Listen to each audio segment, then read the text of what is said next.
समोरच्या लोकांना विनंती आहे की तुम्ही एकदम समोरच्या लोकांनी बसून घ्या, म्हणजे मागच्या मुलांना आणि महिलांना पुरता दिसेल.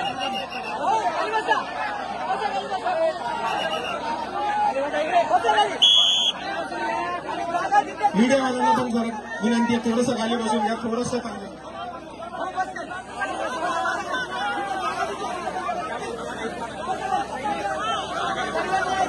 2 मिनिटं शांत बसून घ्या सगळ्यांना.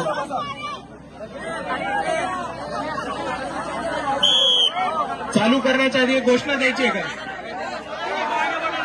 चालू करण्याच्या आधी एक घोषणा द्यायची आहे का? डॉक्टर बाबासाहेब आंबेडकरांचं, डॉक्टर बाबासाहेब आंबेडकरांचं, वंचित बहुजन आघाडीचं, वंचित बहुजन आघाडीचं. बाबासाहेब आंबेडकर तुम्हारे पडो, बाबासाहेब आंबेडकर तुम्हारे पडो.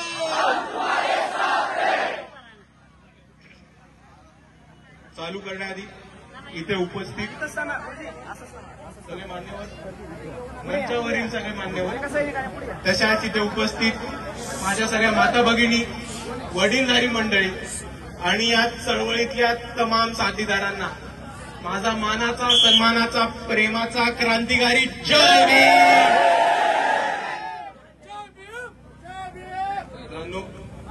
आपल्याला सर्वांना माहिती आहे की आपण आज इकडे का जमलो. 31 तारखेला आपण लांडोर बंगल्यावरती जमण्याचं महत्व आपल्या सर्वांना माहिती आहे.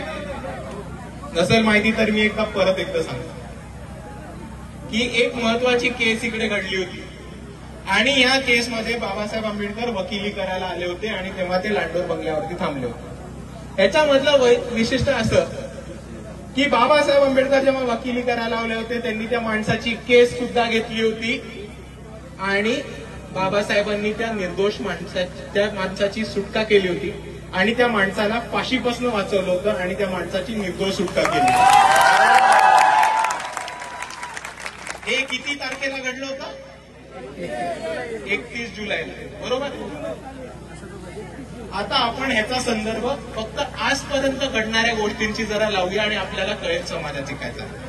एका निर्दोष माणसाला, निरपराधी माणसाला फाशीची शिक्षा होणार होती आणि त्या माणसाला फाशीपासून वाचवलं बाबासाहेब आंबेडकरांनी. म्हणजे व्यवस्थेपासून एका निर्दोष माणसाला वाचवलं तर ते डॉक्टर बाबासाहेब आंबेडकर. आणि कालच्या दिवशी 30 जुलैला सर्वोच्च न्यायालयामध्ये बाळासाहेब आंबेडकरांनी सोमनाथ सूर्यवंशीच्या केसमध्ये एक महत्वाचा टप्पा पार करून सोमनाथ सूर्यवंशींना न्याय मिळवून द्यायचा एक मोठा टप्पा पूर्ण केला. तर आपण एक महत्वाची गोष्ट समजून घ्या. 31 तारखेला बाबासाहेब आंबेडकरांनी एका निर्दोष माणसाला व्यवस्थेपासून वाचवलं आणि 30 तारखेला बाळासाहेब आंबेडकरांनी एका निर्दोष माणसाला न्याय मिळवून देण्याचं काम केलं. हा इतिहास आपण विसरलो नाही कामा पाहिजे. आज जे आपण इकडे जमण्याचं महत्व आहे त्याचं महत्व इतकं सोपं नाही. त्याचं महत्व आपल्या सर्वांना समजून घ्यायला लागणार आहे. आपण इकडे एवढ्यासाठी नाही जमलो की 1936 साली बाबासाहेब आंबेडकर होऊन गेले होते. आपण इकडे याच्यासाठी जमलोय कारण आपण बाबासाहेबांच्या विचाराला अभिवादन करतो. आपण याच्यासाठी जमलोय कारण आपल्याला बाबासाहेबांचे विचार पुढे घेऊन जायचे. आणि त्याच पद्धतीने जेव्हा 1936 सालामध्ये एका निर्दोष माणसाला गुन्हा होत होता त्याच पद्धतीने ह्या महाराष्ट्रामध्ये एका पोलिसांच्या मारहाणीमध्ये एका निर्दोष माणसाचा मृत्यू झाला आणि त्याला न्याय मिळवून द्यायचं काम हे बाळासाहेब आंबेडकरांनी केलंय.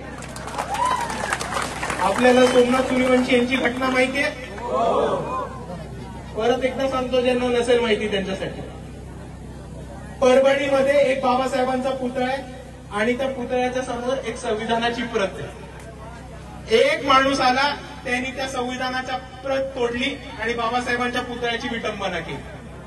तिकडच्या तिकडे आंबेडकरवादी येऊन त्या माणसाला धरायच्या आत पोलिसांनी त्या माणसाला गायब केलं आणि रातोरात तो माणूस वेडा ठरवून त्याला मेंटल हॉस्पिटलमध्ये भरती करून त्याला इकडच्या समाजापासून वाचवलं.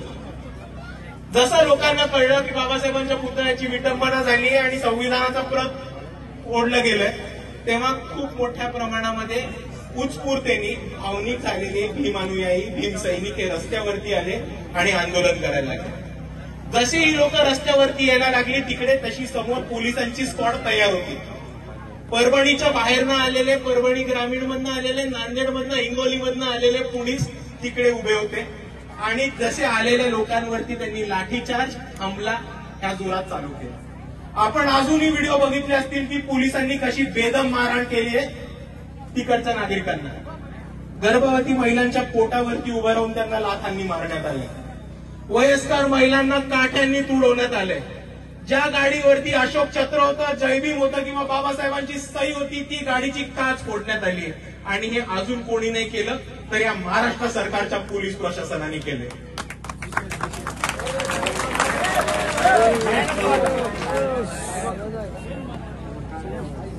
त्याचनंतर पोलिसांनी जेव्हा कोम्बिंग ऑपरेशन केलं, लोकांना उचलण्याचा सुरुवात केली, तेव्हा त्यांनी सोमनाथ सूर्यवंशी यांना उचललं, जेलमध्ये नेलं आणि त्यांना पोलीस कस्टडीमध्ये जी मारहाण झाली त्या मारहाणीमध्ये पोलीस कस्टडीमध्ये त्यांचा मृत्यू झाला.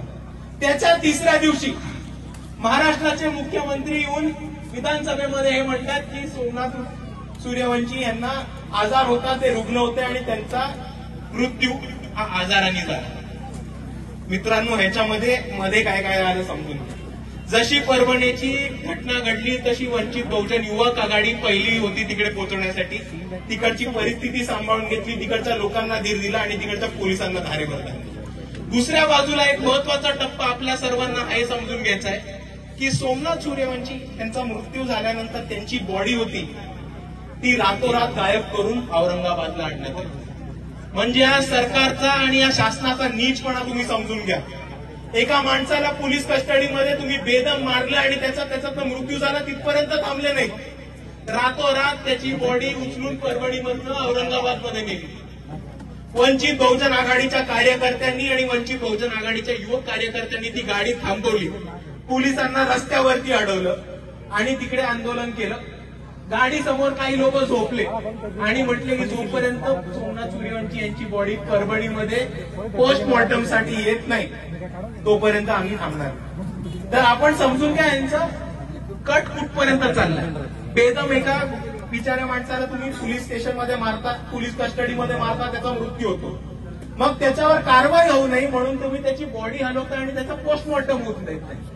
तर आपला जो लढाई होता सोमनाथ सूर्यवंशींच्या न्यायासाठी, तो सोमनाथ सूर्यवंशींची बॉडी पोलिसांकडनं ताब्यात घेऊन त्याचं पोस्टमॉर्टम करून देवेंद्र फडणवीसांना विधानसभेमध्ये खोटं ठरवण्यापर्यंतची चाललेली आहे. ती आता उच्च न्यायालयामध्ये औरंगाबादच्या बाळासाहेब आंबेडकर लढलेत आणि काल सोमनाथ सूर्यवंशींच्या आईंच्या बाजूनी निकाल हा सर्व उच्च न्यायालयाने दिलेला. पण मित्रांनो हे समजून घ्या की हा एक छोटासा टप्पा आहे आपल्या लढाईमध्ये. पण आजही आपण जल्लोष साजरा केला, आपण आनंद साजरा केला, आपण आपली ताकद दाखवली, तरी इकडच्या पोलीस प्रशासनाला, इकडच्या मनुवाद्यांना, इकडच्या धारकऱ्यांना, इकडच्या अर्ध्या चड्डीवाल्यांना हे वाटतं की ते पोलीस स्टेशनमध्ये टाकून आपल्याला मारू शकतात, संपू शकतात आणि आपण दबणार आहोत, आपण घाबरणार आहोत, आपण शांत बसणार आहोत. आता तुम्ही मला सांगा, असा प्रयत्न आपल्यावरती कोणी हल्ला केला तर आपण ऐकून घेणार आहोत का? घाबरणार आहोत का? दबणार आहोत का? आता एकत्र येऊन आपल्याला इकडच्या प्रशासनाला आणि तमाम मनुवाद्यांना सांगायचं आहे की इकडचा आंबेडकरवादी पेटून उठलाय, इकडचा आंबेडकरवादी हट्टावरती पेटून उठलाय. आता समोर आला तर आम्ही सोडणार नाही, आता समोर आला तर आम्ही सोडणार नाही. कोणाचाही बाप येऊ द्या, आम्ही तुम्हाला भीक घालत नाही एवढं सांगून टाकतो. आणि ह्याच दोषाने, याच ताकदीने आपल्याला लढायचं. मित्रांनो लक्षात ठेवा. तर अरुणाबांनी आपल्याला खूप महत्वाचं सांगितलं, फक्त त्याच्यात थोडीशी दुरुस्ती करतो आपण, परवानगी असेल. आबा म्हटले की आंबेडकर नाव सोडलं की सोडून देतो. माझं म्हणणं त्याच्याहून थोडं पुढे. आणि तुम्ही ते ट्राय करणार का माझ्या बरोबर? करणार का?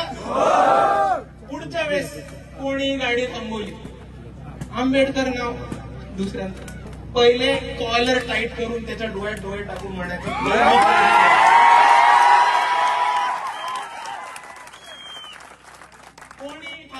कोणी आढळलं तर डोळ्यात डोळ्यात कॉलर टाईट करून त्याला म्हणायचं, भाऊ मी जय भीमवाला आहे. आता सांग तुझ्या दम आहे का मला थांबवायचा का नाही? एकदा पोलीस असू दे, गाव गुंडे असू देत, भाजपचे गुंडे असू देत, राष्ट्रवादीचा गुंडे असू दे, किंवा नागपूरचे अर्धे चट्टीवाले असू दे, तुम्ही एकदा डोळे डोळे टाकून टाईट करून त्याला म्हणून तरी बघा, मी जय भीमवाला, तू काय करतो दाखव मला. एकदा म्हणून तरी बघा. मग परत तो घरी नाही गेला उलटा तिकडचं करून तर मला सांगा.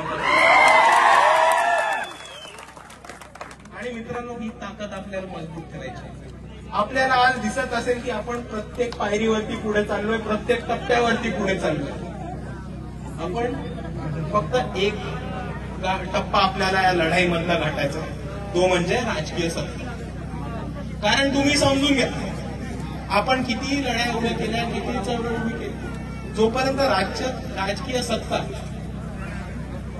इकडे समाजाला विकून खाणाऱ्यांच्या हातामध्ये जोपर्यंत राहते, तोपर्यंत समाजाचा उद्धार होणं खूप अवघड आहे. आपण सर्वांनी समजून घेतलं पाहिजे. आणि म्हणून आपल्या नावासाठी, आपल्या हक्कांसाठी आणि आपल्या स्वतःच्या माणसांसाठी लढणारा नेता आणि लढणारा पक्ष आपल्याला सर्वांना निवडून एक राजकीय भूमिका घेऊन उभं राहायचं. मित्रांनो, माझं ठरलेलं आहे, भावांनो बहिणींनो, माझं ठरलेलं आहे.